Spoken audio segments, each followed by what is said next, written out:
Merci beaucoup pour votre accueil. Pardonnez cette vidéo faite en toute humilité, hein, absolument pas mégalomane.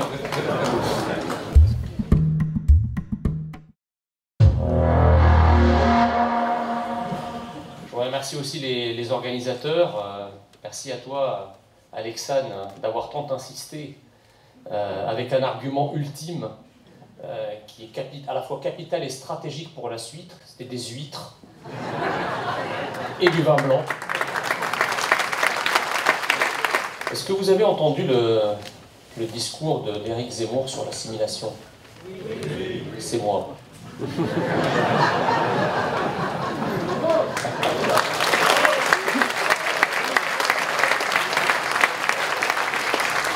Là encore, c'est toute l'humilité et la modestie qui me caractérisent, qui me font parler.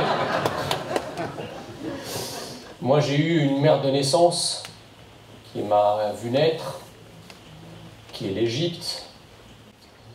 Donc mes racines sont plutôt pharaoniques, d'ailleurs du haut de mon 1m75, 40 siècles vous contemplent, n'est-ce pas? J'ai passé un certain nombre de concours, j'ai fini par avoir le concours, un des concours, sinon le concours, toujours par modestie, hein, le concours le plus difficile de la République française, qui est l'École nationale d'administration. Et le premier réflexe que j'ai eu quand j'ai eu ce concours très difficile au bout de la 3e fois, c'est d'appeler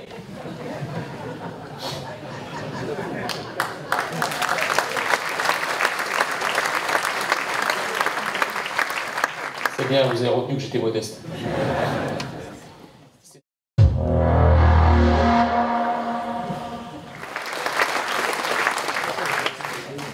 La bourse ou la vie, disait-on naguère. Éric Zemmour lutte pour que nous vivions français afin que nous n'ayons pas à donner nos bourses. Ouais, c'est pas la peine de... Hein, bon. Ouais, je vous vois venir, hein. C'était censé être une envolée lyrique, je vois des yeux là.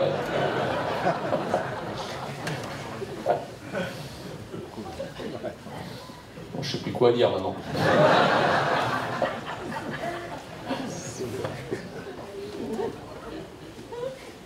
Ah si, j'ai trouvé l'enchaînement. Nous luttons dans la vie au sens propre du terme, ça veut dire que nous voulons que les hommes soient des hommes et que les femmes soient des femmes.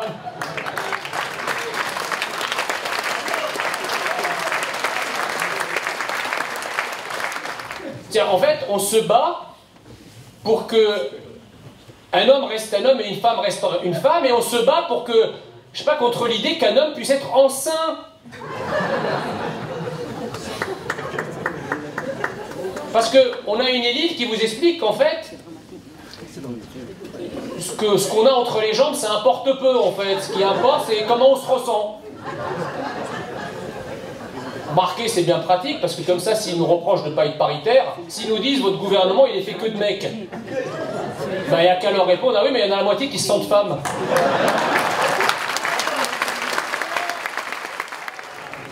Et alors, si on vous dit eh ben, vous allez arrêter vos petites remarques graveleuses sur les transphobes, là vous les regardez, vous dites mais vous êtes contre le genre maintenant. Donc en fait, le genre c'est pratique parce que ça permet de percuter la parité. C'est fabuleux. Ces gens sont fous. Alors, autre évidence, vous avez maintenant des femmes et des gauchistes qui vous disent « mon voile, ma liberté ».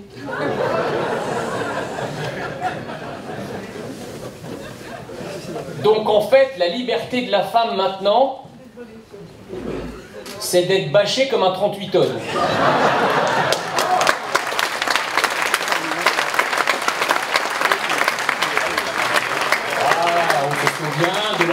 féminine, de Brigitte Bardot sur sa Harley Davidson, les cheveux au vent. Non! Mon voile, ma liberté. Troisième évidence.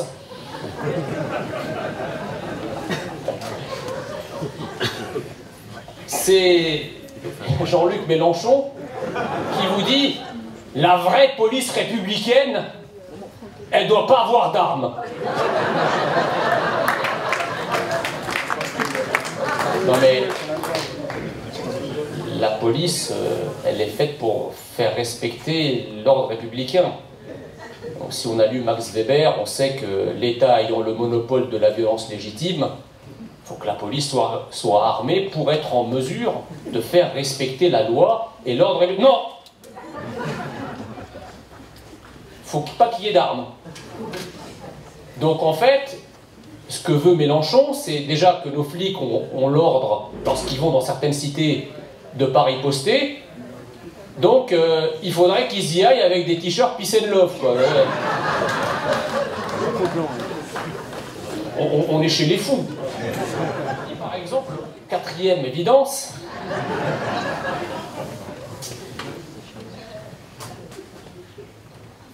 Mais d'où la France est blanche et chrétienne? Ah bon? Non, la France est noire et musulmane et on me l'aurait pas dit? J'ose même plus utiliser l'expression qu'a utilisé Sébastien tout à l'heure, blanc, bonnet, bonnet blanc, on va m'accuser de cultiver le privilège blanc. Alors si, moi je peux. Bah oui, parce que, comme j'ai dit à un journaliste de Libération, à qui il a fallu ensuite faire appel à une équipe de réanimation, je lui ai dit que j'étais un migrant d'extrême droite. Oui, effectivement, le peuple européen, le peuple français de souche, est un peuple européen, donc blanc, et effectivement, la France a toujours été chrétienne. D'ailleurs, on parle de loi de séparation des églises et de l'État, on n'a pas parlé de loi de séparation des pagodes et de l'État. Cinquième évidence que défend Éric Zemmour, c'est la cinquième ou la sixième, j'en veux plus, cinquième. C'est quoi le peuple de souche? Régulièrement, j'ai droit à ça sur les plateaux télé. Je parle de français de souche, je dis, mais attendez, moi j'en parle d'autant plus librement que j'en suis pas. Comme ça, il me dit, mais le peuple de souche n'existe pas, c'est un peuple fantasmé. Alors, attendez, si le peuple de souche n'existe pas, putain, mais c'est hyper flippant pour moi en fait. Parce que si le peuple de souche n'existe pas, je me suis assimilé à quoi, moi? Je suis devenu... J'allais dire, genre, je pourrais reprendre... alors, il faudrait que je m'entraîne, parce qu'il faut que j'ai les yeux suffisamment exorbités comme Mélenchon. Je pourrais leur dire, mais je le ferai un jour, hein, je vous assure, sur les plateaux de télé, parce qu'ils m'énervent trop parfois. Je vais leur dire, la France, c'est moi! Ils croient me piéger en me disant, mais c'est quoi l'identité française? Comme si la difficulté qu'il y aurait à définir l'identité française en quelques phrases rendrait celle-ci inexistante. Quand on en vient à demander qu'est-ce que l'identité française, qu'est-ce qu'être français de souche, ben c'est déjà hyper flippant, c'est-à-dire que ça n'existe plus en fait, ou c'est menacé. Vous avez déjà entendu, vous, un Marocain vous dire « C'est quoi l'identité marocaine ?» C'est quoi les Marocains de souche? Mais un mec comme ça, il poserait cette question-là au Maroc, on lui attacherait une gigantesque meule au pied, on le précipiterait par le haut de la montagne. Et elle est fou. Mais chez nous, non. Chez nous, ça donne lieu à des émissions sur France Culture.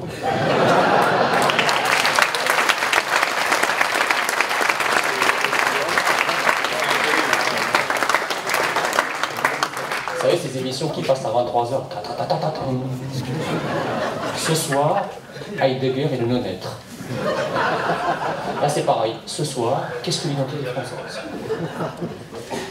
C'est quand même curieux parce que la France a vécu des siècles sans être forcée par qui que ce soit à se définir. Aujourd'hui, si on nous force à nous définir, c'est que ceux qui nous forcent à nous définir ne savent plus eux-mêmes qui ils sont. Nous, nous savons ce que nous sommes et nous entendons rester ce que nous sommes.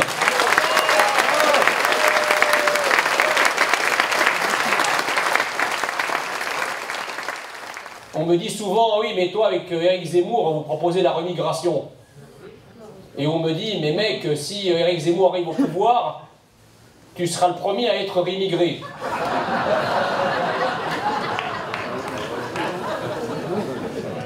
Ils n'ont rien compris.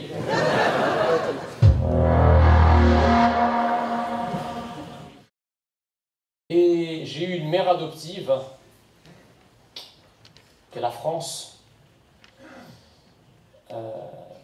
Une France qui m'a tant aimé, dont le peuple m'a accueilli, et qui m'a dit à un moment de mon histoire, fais ce que tu peux pour embrasser notre identité, pour nous ressembler identitairement, et une fois que tu auras incorporé cette identité, nous te traiterons comme l'un des nôtres, comme si tu avais toujours été un enfant de France. Et c'est aujourd'hui ce à quoi je suis parvenu, comme je l'ai dit au Trocadéro. Oui, je suis venu d'ailleurs, mais je suis devenu d'ici.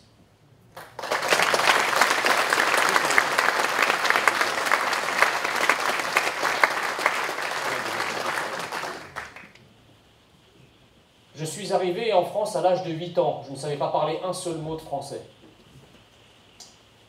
Et une maîtresse d'école alsacienne m'a pris un peu sous son aile. Elle a pris ma table, ma chaise, les a mis à côté de son bureau, et elle me faisait des petits découpages d'objets usuels pour m'apprendre la langue française. Donc, ceux d'entre vous qui me connaissent savent que j'ai un réflexe pavlovien. Quand j'entends des fautes de français ou des fautes de grammaire, hop, j'ai tendance à corriger, y compris sur les plateaux, alors ça ne vaut pas que des amis.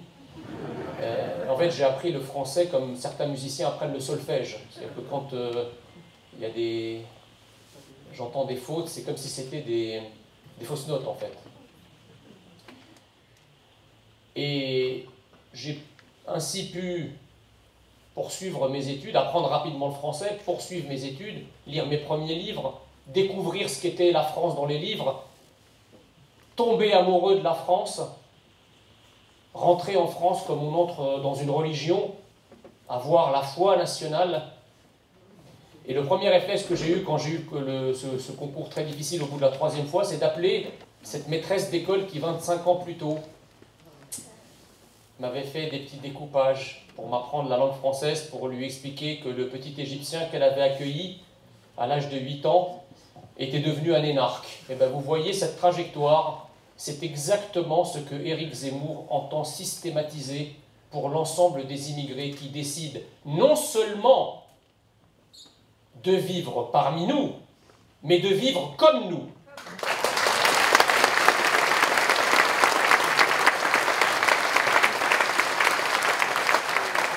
Peut-être que le fait d'être un Français assimilé rend la déliquescence de la France, ce pays si merveilleux que j'aime tant, être encore plus dévastatrice. Parce que lorsqu'on fait un effort pour s'assimiler à la France et que le pays qui vous a accueilli, dont vous avez fait votre patrie, se trouve dans cet état de décomposition, je peux vous le dire, vous souffrez encore plus que les enfants de France qui sont là depuis 1000 ans. Et c'est parce que je sens le mal de la France au plus profond de moi que j'ai décidé d'abandonner ma carrière au sein de la haute administration, parce que je ne pouvais pas laisser ce peuple merveilleux qui m'a accueilli livré à lui-même. J'ai décidé de tout quitter pour rendre une partie de la dette morale que je dois à la France.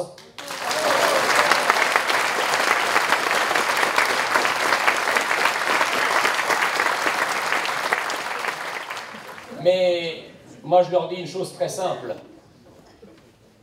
Si le retour de la France, tel que je l'aime et tel que je m'y suis assimilé, passe par ma propre rémigration, alors que périsse mon propre destin et que vive la France.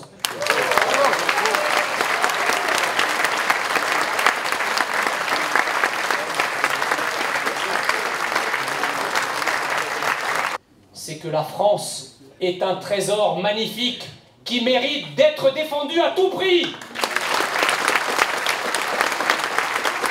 Vive la République et surtout, vive la parole.